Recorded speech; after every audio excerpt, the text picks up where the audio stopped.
उत्तराखंड की खूबसूरत वादियों को पर्यटक के तौर पर विकसित करने और स्थानीय लोगों को रोजगार स्वरोजगार से जोड़ने के लिए सरकार निरंतर प्रयासरत है। इसी क्रम में यमुनोत्री क्षेत्र के 9 गांव को पर्यटन क्षेत्र के तौर पर विकसित किया जा रहा है। इसके लिए धनराशि भी स्वीकृत कर दी गई है।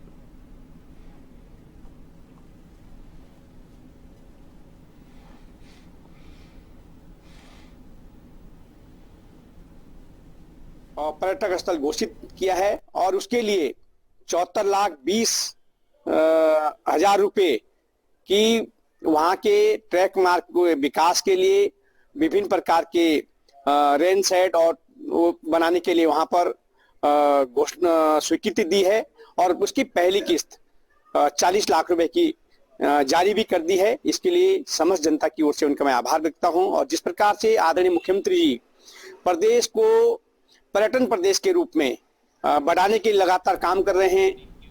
उधम सिंह नगर जिले के पुलिस कप्तान ने देर रात काशीपुर कोतवाली पहुंचकर कोतवाली में अधीनस्थ अधिकारियों और पुलिसकर्मियों के साथ एक आवश्यक बैठक की। इस दौरान उन्होंने निकाय चुनाव को शांतिपूर्ण एवं निष्पक्ष तरीके से संपन्न करवाने के लिए तैयारियों का जायजा लेते हुए आवश्यक दिशा निर्देश भी दिए।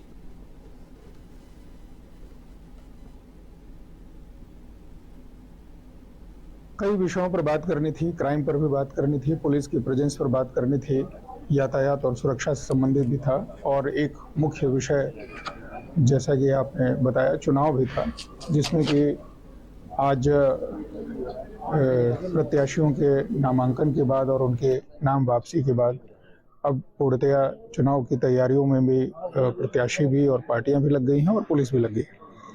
तो उन बूथों को देखना और उनका भौतिक सत्यापन करना, उनमें वहाँ उन जिन बूथ पर कोई समस्या आ रही है उसका भी जानकारी लेना, तो इन थाना इंचार्ज और चौकी इंचार्ज के माध्यम से हमने आज मुख्यमंत्री पुष्कर सिंह धामी ने डॉक्टर जीवन तितियाल को सेवानिवृत्ति के अवसर पर फोन पर शुभकामनाएं दी। पिथौरागढ़ निवासी पद्मश्री से सम्मानित डॉक्टर जीवन तितियाल एम्स दिल्ली से सेवानिवृत्त हुए हैं।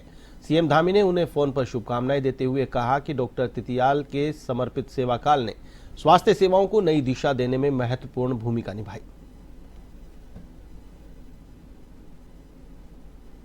नमस्कार, बहुत बहुत बधाई। आपने जो है बहुत शानदार काम किया है, बहुत अच्छी सेवा करी सबने और आपकी सेवा जो है एक जगह पूरी हुई है, लेकिन सेवा तो अनवरत रूप से चलेगी आपकी। आपका योगदान पहले भी रहा है और आगे भी आपका योगदान हम लोगों के लिए भी जरूरी है, राज्य के लिए भी, राष्ट्र के लिए भी, है ना। सभी जगह आपने बहुत सेवा करी है और हम तो चाहेंगे कि हमारे यहाँ बहुत सारे सीमांत क्षेत्र हैं जिनको आप भली भांति जानते हैं, जहाँ से आपने जीवन प्रारंभ किया है ना, उन स्थानों पर। और वो एक दिन आपसे मेरी चर्चा भी हुई थी उस दिन। नहीं, बहुत अच्छा है, आप इसको करवाइए, आगे बढ़ाइए और सरकार, हम लोग सब आपके साथ हैं, है ना। आपके अनुभव का लाभ मिलना चाहिए हम लोगों को, सब लोगों को, राज्यवासियों को। ठीक है, ठीक है, मेरी बहुत शुभकामनाएं आपको हैं, बहुत बहुत बहुत बधाई, बहुत बधाई। राजधानी देहरादून पुलिस द्वारा यातायात का उल्लंघन करने वालों के लिए एक विशेष अभियान चलाया गया था। इस अभियान में युवाओं द्वारा यातायात का उल्लंघन करने पर पुलिस द्वारा उनके अभिभावकों से बात की गई और कानूनी चालान की कार्रवाई भी की गई। इसको लेकर देहरादून वरिष्ठ पुलिस अधीक्षक अजय सिंह ने बताया कि अक्सर देखा जाता है कि एक महीने में देहरादून पुलिस द्वारा 6,448 युवाओं के अभिभावकों परिजनों से बातचीत कर शिकायत की गई।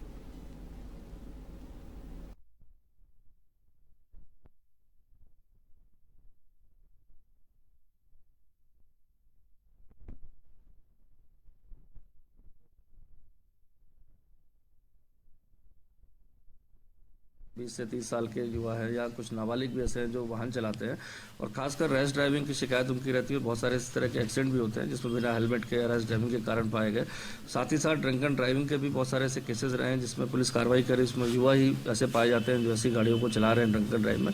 तो एक अभियान के तहत पूरे 1 माह का चलाया गया था। इसमें कोशिश की गई थी कि जितने भी इस तरह के युवा उल्लंघन कर रहे हैं उनका चालान तो हो ही जो इन्फोर्समेंट का MV एक्ट में, साथ ही साथ उनके पेरेंट्स, गार्जियन या उनके जो भी परिचित हैं या घर के जो रिश्तेदार हैं उनसे बात की जाती है। देखिए, इसमें यहाँ पर जो देहरादून राजधानी है, यहाँ पर ऐसे बहुत सारे क्षेत्र हैं जहाँ पर सीनियर सिटीजन्स रिटायरमेंट के बाद यहाँ सेटल डाउन रहते हैं और उनके बच्चे कुछ अपने बच्चों के साथ भी रहते हैं और कुछ जो है काफ़ी बुजुर्ग भी हैं जिनके बच्चे बाहर विदेशों में है या अन्य जगहों पर कार्यरत हैं। कोशिश करते हैं कि जहाँ वेलफेयर सोसाइटी है, जहाँ पर लोग आसपास के लोग हैं, वो भी थोड़ा सा ध्यान रखें, उनके साथ उठे बैठे और अगर कोई संदिग्ध बात समझ में आती है या कोई बात उनकी शिकायत है तो उसको अटेंड किया जाता है।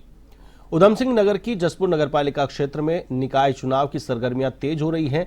वहीं भाजपा के चेयरमैन पद के उम्मीदवार अशोक प्रजापति के कार्यालय का उद्घाटन जिलाध्यक्ष गुंजन सुखीजा ने किया। इस दौरान भारी संख्या में भाजपा कार्यकर्ता मौजूद रहे।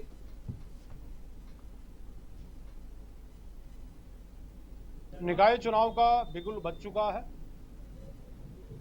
और इस निकाय चुनाव में जीत की शुरुआत हमारा संगठन की दृष्टि से जो काशीपुर जिला है उसमें हमने विधानसभा गदरपुर की दिनेशपुर नगर पंचायत को निर्विरोध जीतकर इस जीत के अभियान की शुरुआत कर दी है। उत्तराखंड पर्वतीय राज्य है और यहां पर आपदा जैसी स्थितियां अक्सर देखने को मिलती है। आपदा के वक्त त्वरित गति से प्रभावितों तक प्रशासन कैसे पहुंचे और विभिन्न चिन्हित जगहों पर आपदा से कैसे बचाव हो पाए, इसको लेकर आपदा प्रबंधन विभाग लगातार प्रशिक्षण के कार्य में जुटा है। प्रदेश में आपदा प्रबंधन सचिव विनोद कुमार सुमन ने इसको लेकर कहा कि हमारा प्रयास है कि त्वरित रिस्पांस करते हुए आपदा प्रभावितों तक प्रशासन पहुंच सके।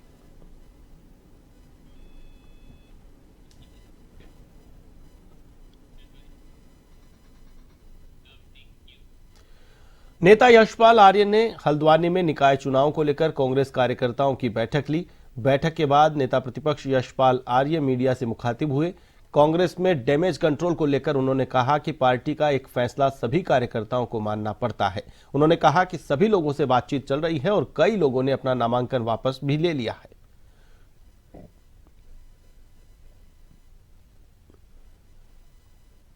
उसको परास्त करने के लिए सबको एकजुट होना चाहिए, चाहे कोई हो, किसी भी दल के हो, किसी भी पार्टी को हो। अगर हम चाहते हैं कि यहाँ पर जिस तरह का देश में माहौल बन रहा है, उत्तराखंड में माहौल बन रहा है और सामाजिक समरसता को कमजोर किया जा रहा है और यहाँ के अमन चैन को में खलल पैदा किया जा रहा है, रिश्तों में कड़वाहट पैदा की जा रही है, डर भय का माहौल बनाया जा रहा है, तो ऐसी ताकत के खिलाफ सब लोगों को एकजुट होना चाहिए। अगर पराजित करना है तो निश्चित रूप से हमें एकजुट होना। ब्रेक के बाद एक बार फिर से आपका स्वागत है। पुलिस ने लोहाघाट के अक्कलधारे के पास वाहन दुर्घटना में मृत चालक लीलाधर भट्ट का शव बरामद कर लिया है। रेस्क्यू ऑपरेशन के बाद चालक के शव को कैंटर से बाहर निकाला गया। एसपी चंपावत अजय गणपति ने मौके पर जाकर जरूरी दिशा निर्देश दिए। 20 घंटे चले इस रेस्क्यू ऑपरेशन के सफल होने पर प्रशासन और लोगों ने राहत की सांस ली। ग्रामीणों ने रेस्क्यू ऑपरेशन में हो रही देरी और अव्यवस्थाओं पर आक्रोश जताते हुए मौके पर हंगामा भी खड़ा कर दिया।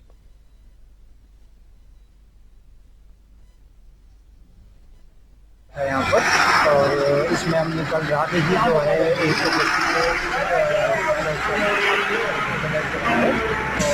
और आज सुबह हमने पुनः ये रेस्क्यू चला दिया था। 6:30 बजे से मैंने अपना समस्त रेवेन्यू स्टाफ यहाँ पर भेज दिया था।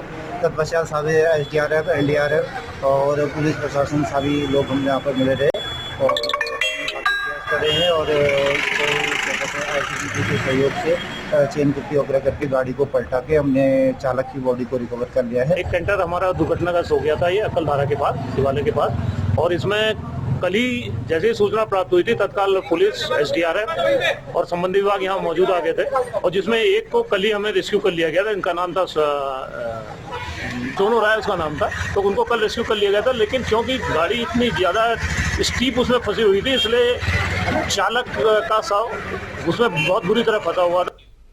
उत्तर भारत इस समय सर्दी से बेहाल है। उत्तराखंड में भी इस समय कड़ाके की सर्दी पड़ रही है। पहाड़ों में भले ही चटक धूप खिल रही है, लेकिन मैदानी इलाकों में कोहरे का सितम जारी है।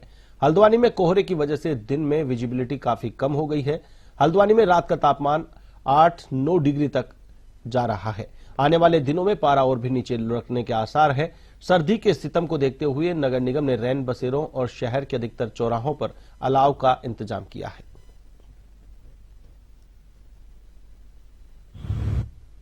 विभिन्न चौराहों पे अलग अलग स्थानों पर नगर निगम की टीम के द्वारा अलाव की व्यवस्था की गई है।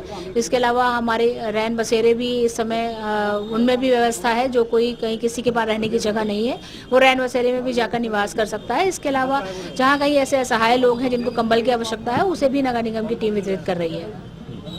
लगातार जगह जगह भी बताया जाता है, लोगों को पता है कि राजपुरा में हमारा रैन बसेरा है, लेकिन हमारे जो आयुक्त महोदय का जो भी आदेश है उसके क्रम में कई स्थानों पर अलग अलग फ्लेक्सी के रूप में भी रैन बसेरे को मार्क। हरिद्वार में घने कोहरे ने आम जनजीवन को बुरी तरह प्रभावित कर दिया है। दृश्यता बेहद कम होने के कारण सड़कों पर वाहन धीमी गति से चल रहे हैं, जिससे यातायात बाधित हो गया है। ठंड बढ़ने से लोग घरों में दुबके रहने को मजबूर हैं, जबकि सुबह और रात के समय सड़कों पर सन्नाटा पसरा नजर आ रहा है। मौसम विभाग ने अगले कुछ दिनों तक कोहरे का असर जारी रहने की आशंका जताई है। प्रशासन ने वाहन चालकों को सावधानी बरतने, फॉग लाइट का इस्तेमाल करने और अनावश्यक यात्रा करने से बचने की सलाह दी है। प्रशासन ने कोहरे और ठंड से बचाव के लिए लोगों को गर्म कपड़े पहनने की भी अपील की है।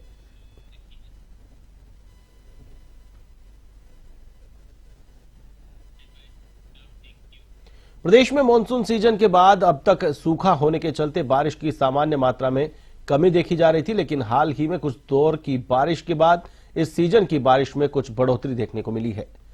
मौसम वैज्ञानिक रोहित थपलियाल ने बताया कि पूर्व में बारिश न होने के चलते डिपार्चर -90% तक पहुंच गया था, लेकिन हाल ही में हुई वर्षा से अब थोड़ा बढ़ा है, जो -32% तक पहुंच गया है। देखिए, इस पोस्ट मानसून सीजन में देखेंगे तो अभी जो रिसेंटली एक दो अच्छे रेनफॉल के स्पेल मिले हैं, जिसके कारण जो डिपार्चर है वो अब घट करके -32% हो गया है। तो rainfall departure post monsoon season में 32% है, जो डेफिसिट है। हालांकि इससे पहले जो है -90% चल रहा था, लेकिन अभी पिछले जो एक दो स्पेल मिले हैं तो उसकी वजह से जो है रेनफॉल में थोड़ी मिली है, तो जो है अब जो है घट करके -32% रही है। हल्द्वानी में भारतीय जनता पार्टी से मेयर प्रत्याशी गजराज बिष्ट के चुनावी कार्यालय का शुभारंभ किया गया। इस दौरान सांसद अजय भट्ट, कालाढूंगी विधायक बंशीधर भगत सहित पार्टी के प्रदेश महामंत्री ने फीता काटकर कार्यालय का शुभारंभ किया। इस दौरान सांसद अजय भट्ट ने कहा कि जिस तरह देश और प्रदेश में भाजपा की सरकार बनी है, उसी प्रकार निकाय चुनाव में भी भाजपा की सरकार बनेगी।